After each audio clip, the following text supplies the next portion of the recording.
Kur tad īsti sākās tā sauktie Japānas samuraji?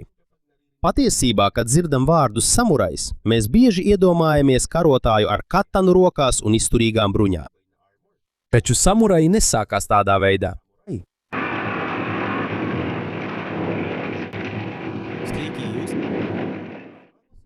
Pirms viņi kļuva vareni, viņi sākumā bija karotāji, kas sargāja bagāto ģimeņu zemi un īpašumus Japānā. Toreiz imperatora vara attālākajos Japānas reģionos bija vāja, tāpēc šie karotāji kļuva vēl spēcīgāki. Bet jautājums ir, kur tad tas viss sākās? Kā viņi izveidojās? Kas bija viņu pirmais vadonis? Un to mēs arī noskaidrosim. Atgriezīsimies 8. gadsimta beigās.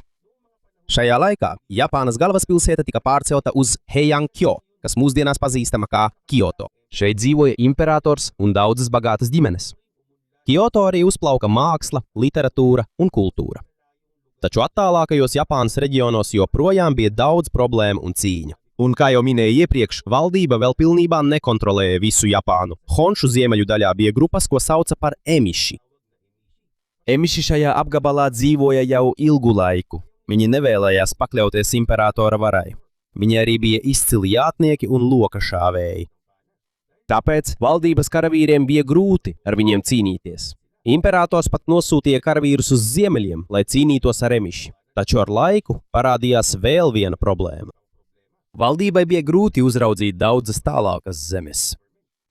Tāpēc zemes īpašnieki sāka nolīgt savus karotājus.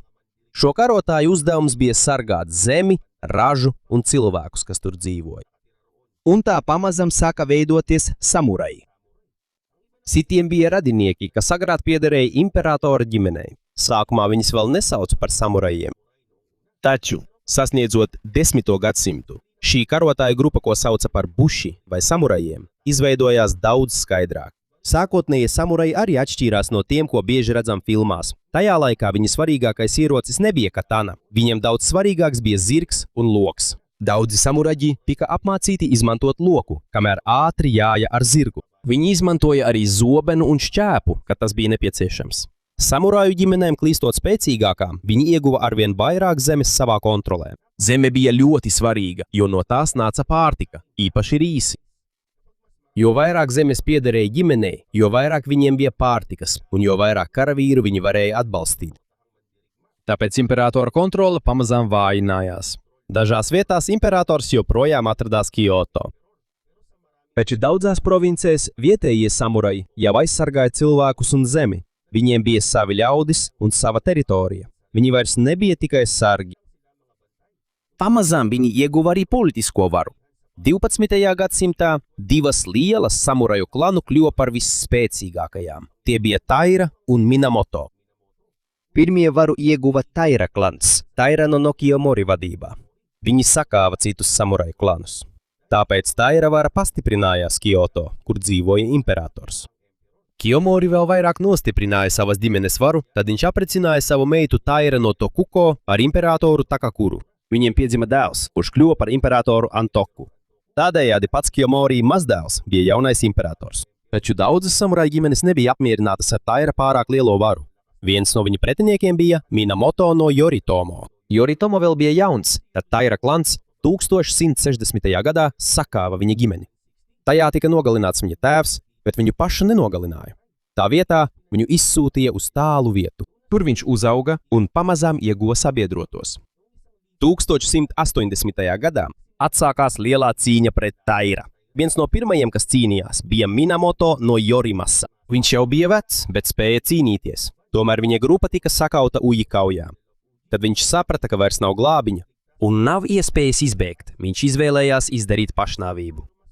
Taču nemieri kļuva vēl lielāki. Bet kā? Citi Minamoto līderi turpināja cīņu. Viens no svarīgākajiem no viņiem bija Minamoto no Yoritomo. No Austrum Japānas Yoritomo savāca sabiedrotos.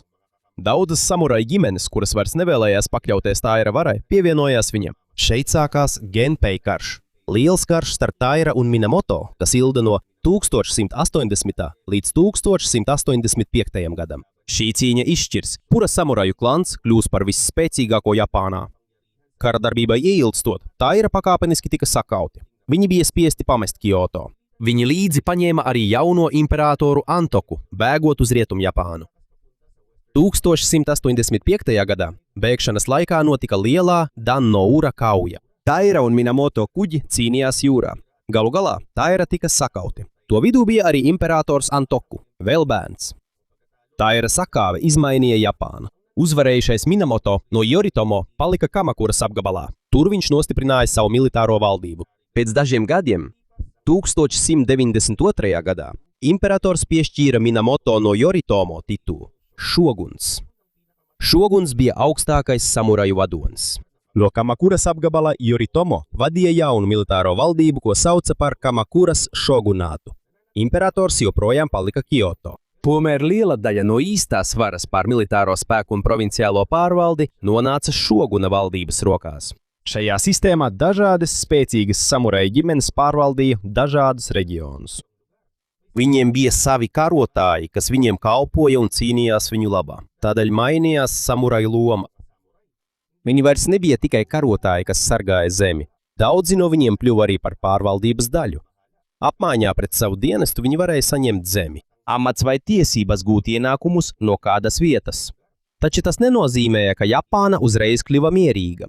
Joprojām bija daudz ietekmīgu samuraju ģimeņu ar savām interesēm. Joprojām notika strīdi par zemi varu un par to, kam būtu jāpaklausa.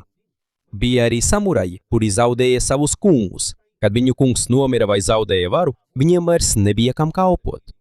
Samuraju, kuram nav kunga, sauc par roninu. Roninu dzīve bija dažāda. Daži meklēja jaunu kungu, citi strādāja kā algoti karotāji vai mācīja cīņas mākslu. Daži arī kļuva par zagļiem vai iesaistījās citos noziegumos. Tāpēc ne visu Roninu dzīve bija vienāda. Laikam ejot, samurajiem kļuva ļoti svarīga uzticība savam kungam.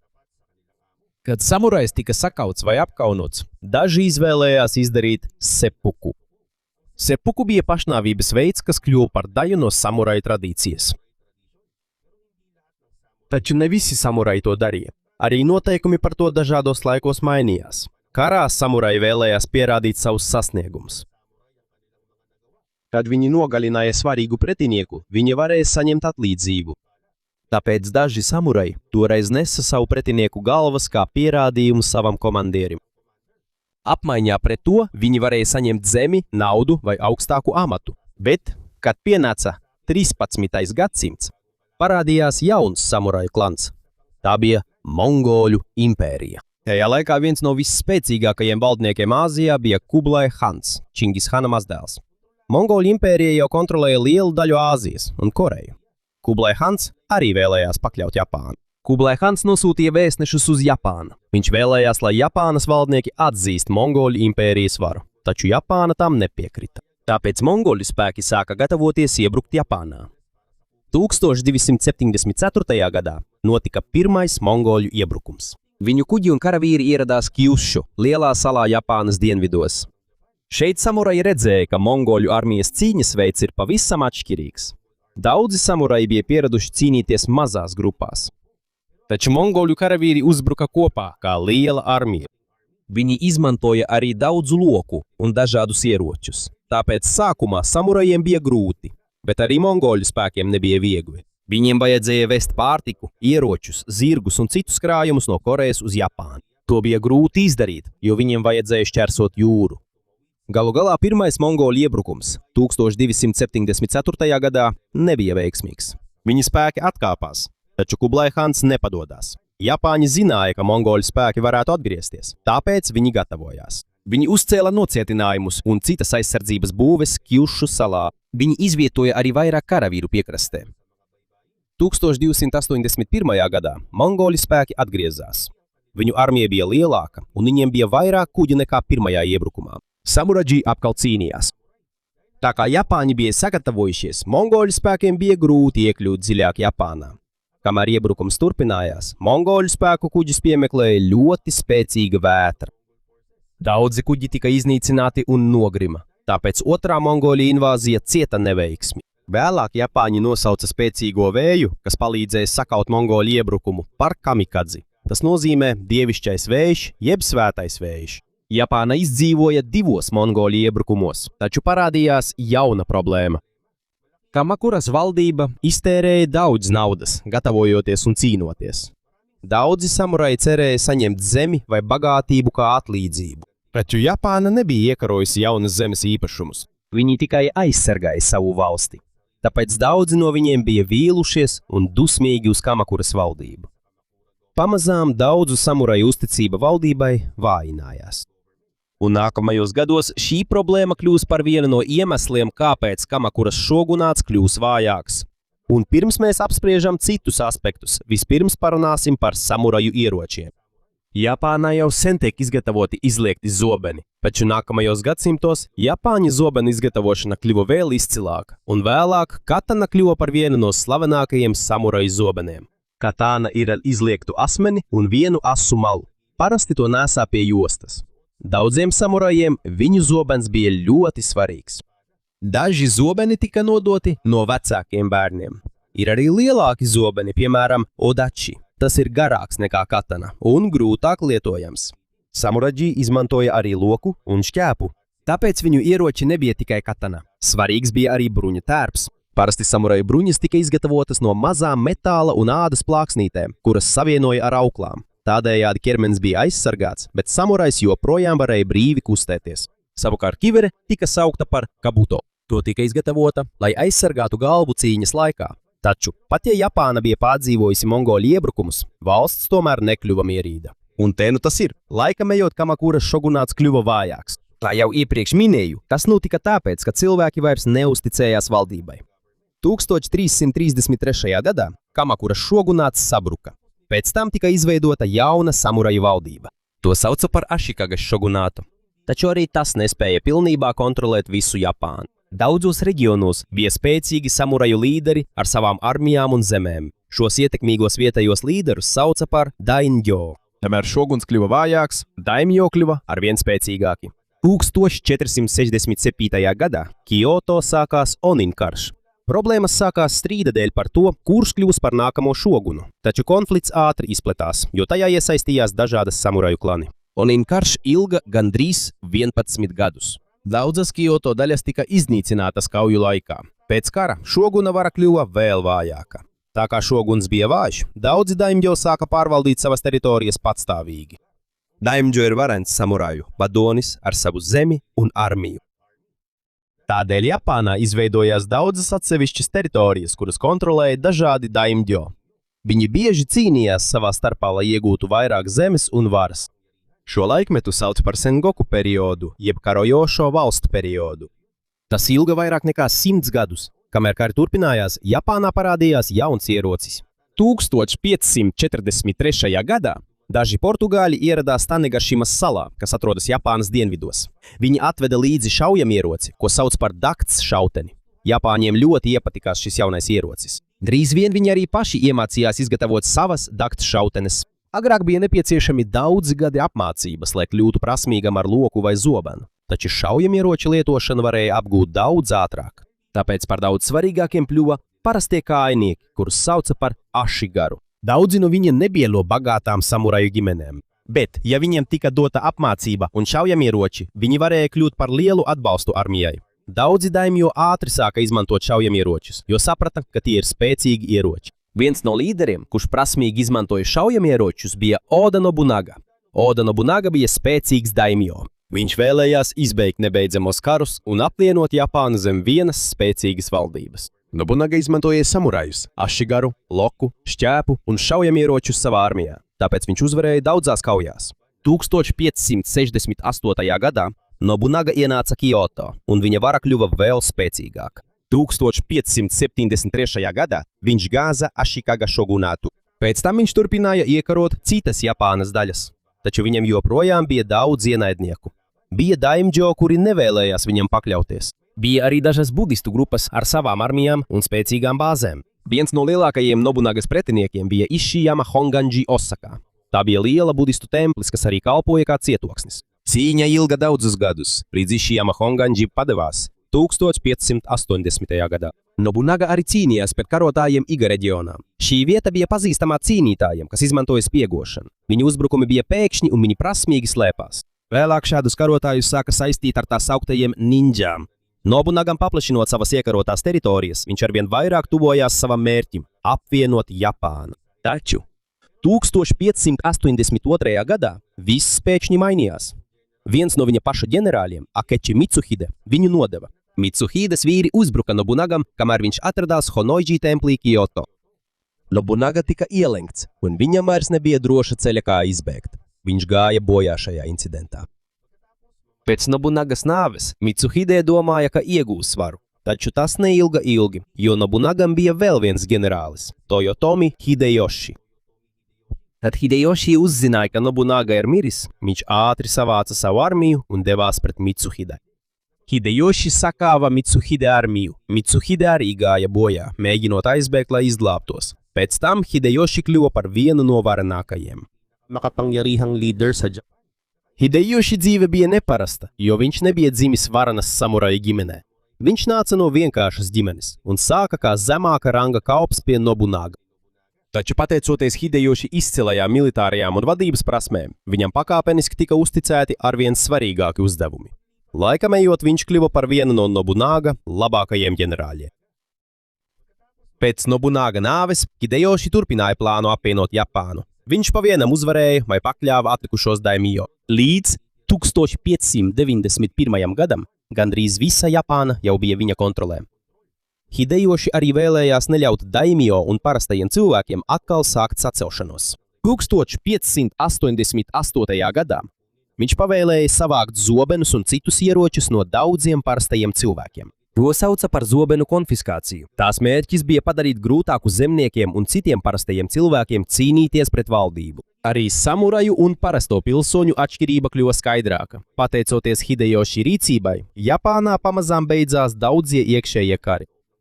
Taču viņa plāns vēl nebija beidzies. Pēc Japānas apvienošanas Toyotomi Hideyoshi izstrādāja vēl lielāku plānu. Viņš vēlējās paplašināt savu varu ārpus Japānas. 1592. gadā viņš nosūtīja aptuveni 150,000 japāņu karavīru uz Koreju. Japāņu armija ātri iekļuva Korejā un iekaroja vairākas svarīgas pilsētas. Taču tas nenozīmē, ka Koreja tika sakauta. Korejieši turpināja cīnīties. Palīgā Korejai ieradās arī Mingas Ķīnas karavīri, tāpēc karš Japānai kļuva daudz grūtāks. Šajā karā daži japāņu karotāji izmantoja nežēlīgu metodi, lai pierādītu, cik daudz pretinieku viņi bija nogalinājuši. Agrāk viņi kā pierādījumu nesa nogalināto ienaidnieku galvas. Taču Korejā kļuva ierasta prakse ņemt degunus un dažreiz arī ausu daļas. Šīs ķermeņa daļas tika nosūtītas atpakaļ uz Japānu un tika uzskatītas par pierādījumu viņu sasniegumiem karā. Upuri nebija tikai karavīri, par upuriem kļuva arī parastie korejieši un karavīri no Minas Ķīnas. Kyoto ir apbedījumu uzkalns, kas saistīts ar šo notikumu. To sauc par Mimizuka, kas nozīmē ausu uzkalns, taču lielākā daļa šeit apbedīto ir deguni, kas tika atvesti no Korejas. Mimizuka tika izveidots 1597. gadā un joprojām atrodas Kyoto. Tamēr karš turpinājās, Japānas armijai bija grūtības pilnībā pārņemt kontroli pār Koreju. Korejas spēki turpināja cīnīties, kamēr palīdzību sniedza Minu dinastijas Ķīna. Japānai arī bija grūtības piegādāt pārtiku, ieročus un citus krājumus saviem karavīriem. 1597. gadā Hideyoshi atkal nosūtīja lielu karaspēku uz Koreju, taču arī tas nebeidza karu. 1598. gadā Toyotomi Hideyoshi nomira. Pēc viņa nāves Japānas vadītāji pavēlēja saviem karavīriem atgriezties mājās. Gandrīz 7 gadus ilgais karš beidzās. Japānai neizdevās iekarot ne Koreju, ne Ķīnu. Taču Hideyoshi nāve radīja Japānā jaunas problēmas. Viņa dēls Toyotomi Hideyori vēl bija jauns, tāpēc pirms nāves Hideyoshi atstāja spēcīgu daimjo grupu, kas palīdzētu pārvaldīt valsti, kamēr viņa dēls vēl ir bērns. Viens no viņiem bija Tokugava Iejasu, viens no varenākajiem daimjo Japānā. Pēc Hideyoshi nāves spēcīgie daimjo atkal sašķēlās. 1600. gada abas lielās grupas sastapās Sekigaharas kaujā. Uzvarēja Tokugava Iejasu grupa. Pateicoties šai uzvarai, Iejasu kļuva par visspēcīgāko militāro līderi Japānā. 1603. gadā imperators viņam piešķīra šoguna titulu. Tā sākās Tokugavas šogunāts. Tokugavas ģimene vadīja savu valdību Edo. Edo ir pilsēta, kuru mēs šodien pazīstam kā Tokiju. Tokugavas vadībā tika pastiprināta kontrole pār daimjo. Šoguns vēlējās pārliecināties, ka neviena liela samuraju klana vairs nevarēs sākt jaunu pilsoņu karu. Šī sistēma bija veiksmīga. Vairāk nekā 250 gadu garumā liela daļa Japānas bija mierīgāka nekā Sengoku laikmetā. Tā kā lielie kari kļuva retāki, mainījās arī samuraju darbs. Daudzi samuraji vairs nebija pastāvīgi kaujas laukā. Citi kļuva par valdības ierēģiem, pārvaldniekiem, skolotājiem vai zinātniekiem. Daži samuraji arī apguva rakstīšanu, dzeju un citas mākslas. Šajā laikā vēl vairāk nostiprinājās slavenā ideja par bushido, jeb karotāja ceļu. Tās ir idejas par uzticību, disciplīnu, drosmi un gatavību upurēties. Taču nav bijusi viena bushido noteikumu grāmata, kuru ievērotu visi samuraji visā vēsturē. Idejas mainījās. Tas bija atkarīgs no laikmeta un vietas. Arī Japānas attiecības ar citām valstīm mainījās. 17. gadsimtā Tokugavas valdība ierobežoja daudzu ārzemnieku ieceļošanu un stingri kontrolēja Japāņu ceļošanu ārpus valsts. Taču Japāna netika pilnībā noslēgta no pārējās pasaules. Ierobežota tirdzniecība turpinājās, īpaši ar holandiešu un ķīniešu tirgotājiem Nagasaki. Japānai bija sakari arī ar Koreju un citām tuvējām vietām. Tokugavas sistēma pastāvēja vairāk nekā 2 gadsimtus, taču iestājoties 19. gadsimtam, Eiropas valstis un Amerikas Savienotās valstis kļuva spēcīgākas. Viņiem bija moderni kuģi, šaujamieroči un rūpnieciskās tehnoloģijas. 1853. gadā Japānā ieradās komodors Mekiju Perijs no Amerikas Savienoto valstu jūras spēkiem kopā ar moderniem karakuģiem. Amerikas Savienotās valstis vēlējās, lai Japāna atver savas ostas viņu kuģiem. Perijs atgriezās 1854. gadā. Galu galā Japāna un Amerikas Savienotās valstis parakstīja Kanagavas līgumu. Tas atvēra Šimodas un Hakodates ostas Amerikas kuģu izmantošanai. Pēc tam tika noslēgti arī citi līgumi ar rietumu valstīm. Šī bija liela problēma Tokugavas šogunātam. Daudzi japāņi jautāja, kāpēc šoguns nespēja apturēt ārzemniekus. Arī samuraji bija sašķelti. Daži vēlējās padzīt ārzemniekus. Citi uzskatīja, ka Japānai ir jāiemācās no rietumu valstīm, lai kļūtu stiprāka. Konflikts pieauga, līdz sākās kaujas. Starp šoguna atbalstītājiem un tiem, kuri vēlējās atjaunot imperatora varu, 1867. gadā pēdējais Tokugava šoguns Tokugava Yoshinobu atdeva savu varu imperatoram. Nākamajā gadā sākās lielās pārmaiņas, ko sauc par Meidzi restaurāciju. Jaunais imperators bija imperators Meidzi.